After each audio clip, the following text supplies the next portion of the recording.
udah gue tarik disuruh. Tapi barang gue masih di bawah dulu. Sebuah rumah yang juga warung sembako di kawasan Muara Baru, Jakarta Utara hangus terbakar. Api pertama kali muncul dari atap bangunan. Banyaknya material mudah terbakar membuat api cepat membesar. Belasan mobil damkar dikerahkan untuk memadamkan api. Api baru padam setengah jam kemudian. Penyebab kebakaran diduga akibat korsleting listrik. Tidak ada korban jiwa dalam insiden ini, namun kerugian ditaksir mencapai ratusan juta rupiah.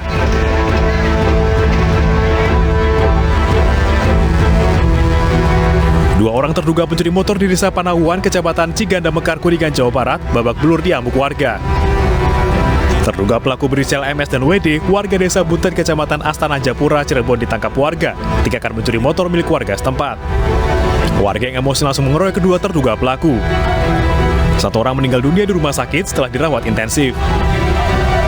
Orang tua terduga pelaku histeris melihat anaknya meninggal dunia usai dihakimi warga. Jenazah pelaku dibawa oleh pihak keluarga ke rumah duka untuk dimakamkan di desanya.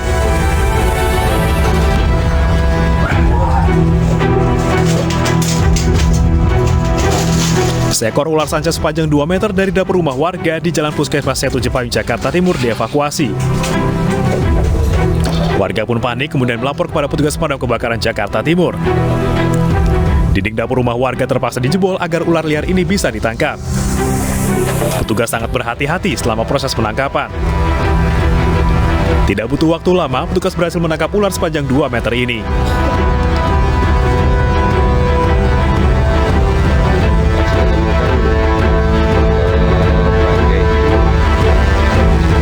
Seekor hiu tutul ditemukan mati terdampar di muara Sungai Bogowonto, Pantai Cogot, Kapanewon Temon, Kabupaten Kulon Progo, Yogyakarta. Hiu ini ditemukan sudah mati kurang lebih 12 jam di muara sungai ini. Hiu sepanjang 8 meter dengan lingkar kepala 3 meter ini diduga mati karena perburuan di laut lepas karena ditemukan luka bekas susukan di tubuhnya. Warga setempat langsung menguburkan hiu tutul ini di dekat pantai.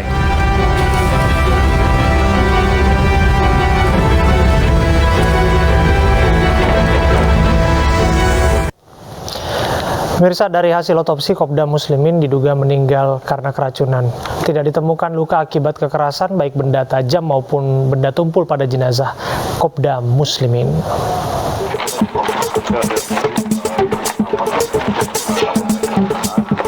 Kopda Muslimin yang menjadi dalang penembakan istrinya sendiri diduga meninggal akibat keracunan. Setelah menjalani autopsi selama hampir 4 jam, jenazah Kopda Muslimin dimasukkan ke dalam peti mati dan langsung dibawa ke rumah orang tuanya di Kelurahan Tompo Kendal, Jawa Tengah.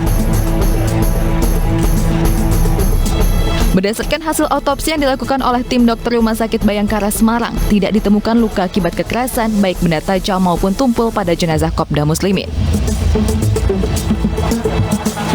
Dari pemeriksaan dalam didapat tanda mati lemas yang diduga oleh karena penyakit pada otak atau keracunan. Dibutuhkan pemeriksaan penunjang yaitu patologi anatomi. Jadi tidak bisa sekarang, jadi membutuhkan pemeriksaan penunjang patologi anatomi yang memakan waktu kira-kira 2-4 minggu dan dibutuhkan pemeriksaan laboratorium toksikologi untuk membuktikan. Kopda Muslimin ditemukan meninggal di rumah orang tuanya di Kelurahan Tompo Kendal, Jawa Tengah setelah menjadi buron karena diduga menjadi dalang penembakan istrinya sendiri.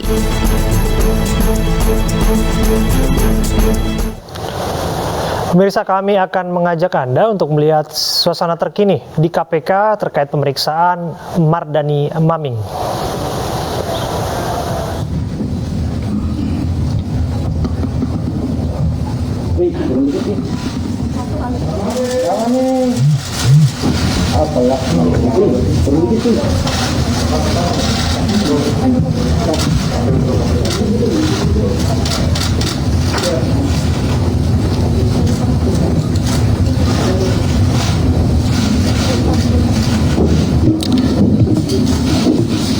Baik, bismillahirrahmanirrahim. Sudah ya. Assalamualaikum warahmatullahi wabarakatuh. Selamat malam rekan-rekan semuanya.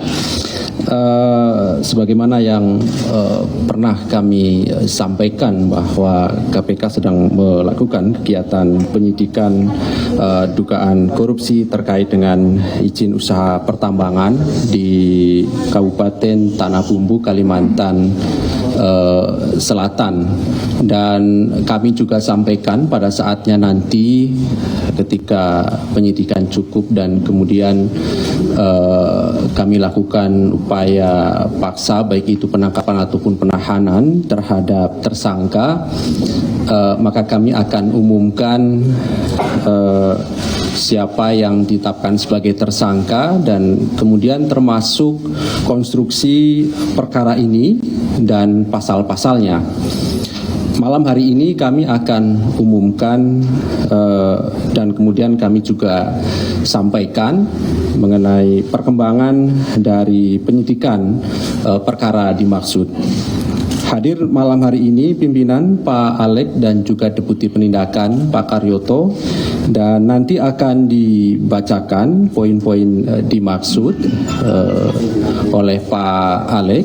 Setelahnya kami beri kesempatan satu sesi untuk 3 orang penanya ya. 3 orang penanya, silahkan.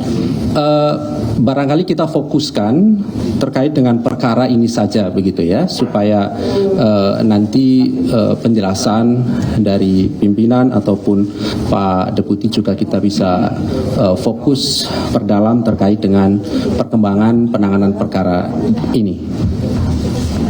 Baik, kami silakan Pak Alek untuk menyampaikan beberapa poin dari perkembangan penyidikan perkara dimaksud. Kami silakan Pak. Ya, terima kasih.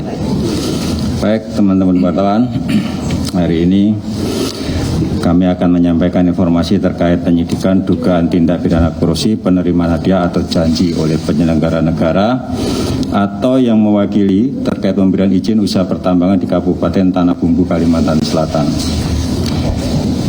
Sebagai bentuk tanggapan atas pengaduan masyarakat kepada KPK kemudian melakukan pengumpulan berbagai informasi maupun bahan keterangan terkait dugaan tindak pidana korupsi dimaksud. Kemudian KPK melakukan penyelidikan dan ditemukan adanya bukti permulaan yang cukup sehingga KPK meningkatkan status perkara ini ke penyidikan dengan mengumumkan tersangka sebagai berikut. MM, Bupati Tanah Bumbu periode tahun 2010-2015 dan tahun 2016 sampai dengan tahun 2018. Untuk proses penyidikan dilakukan upaya paksa penahanan bagi tersangka MM oleh tim penyidik selama 20 hari pertama terhitung mulai hari ini tanggal 28 Juli 2022 sampai dengan tanggal 16 Agustus 2022 di rutan KPK pada Pom dan Jaya Guntur. Adapun konstruksi perkaranya diduga telah terjadi sebagai berikut.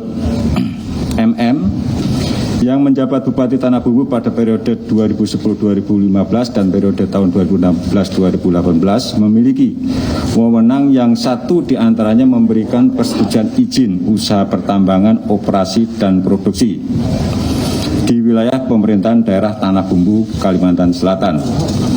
Pada tahun 2010, salah satu pihak swasta yaitu Hendri Sutio selaku pengendali PT PCN Prolindo Cipta Nusantara bermaksud untuk memperoleh IUP OP milik PT BKPL seluas 370 hektar yang berlokasi di Kecamatan Angsana, Kabupaten Tanah Bumbu, Kalimantan Selatan.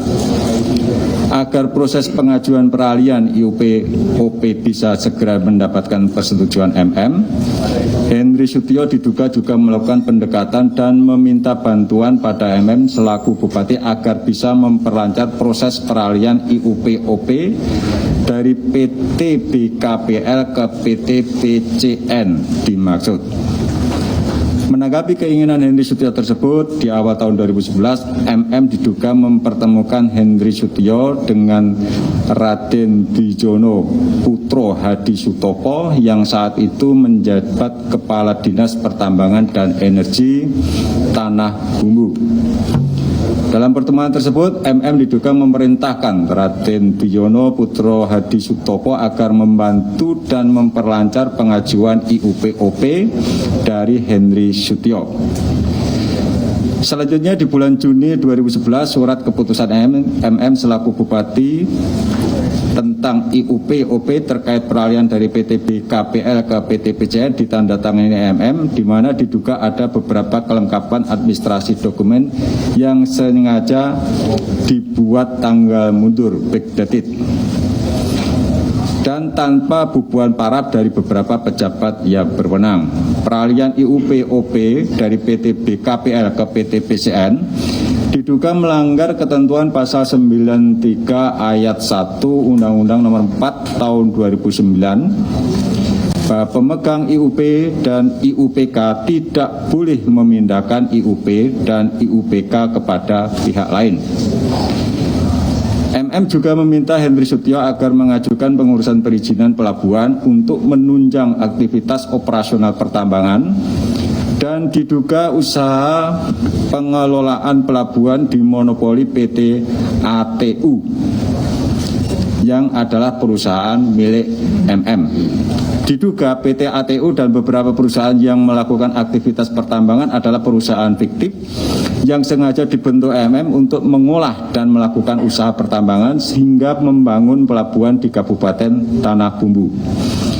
Adapun perusahaan-perusahaan tersebut susunan direksi dan pemegang sahamnya masih terafiliasi dan dikelola pihak keluarga MM. Dengan kendali perusahaan tetap dilakukan oleh MM. Pada tahun 2012, PT ATU mulai melaksanakan operasional usaha membangun pelabuhan dalam kurun waktu 2012 sampai dengan 2014 dengan sumber dana seluruhnya dari Henry Sutio, di mana pemberiannya melalui permodalan dan pembiayaan operasional PT ATU.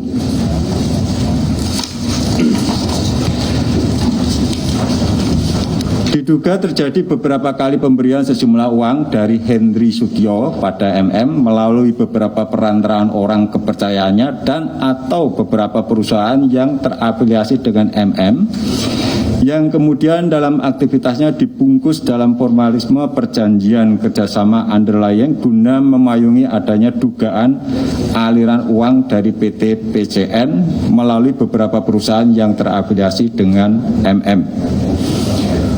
Uang diduga diterima dalam bentuk tunai maupun transfer rekening dengan jumlah sekitar 104 miliar 300 juta rupiah dalam kurun waktu 2014 sampai dengan tahun 2020. Atas perbuatannya, tersangka disangkakan melanggar pasal 12 huruf A atau pasal 12 huruf B atau pasal 11 Undang-Undang Republik Indonesia Nomor 31 Tahun 99 tentang pemberantasan tindak pidana korupsi sebagaimana telah diubah dengan Undang-Undang Republik Indonesia Nomor 20 Tahun 2001 tentang perubahan atas Undang-Undang Nomor 31 Tahun 99 tentang pemberantasan tindak pidana korupsi junto pasal 55 ayat 1 ke 1 KUHP.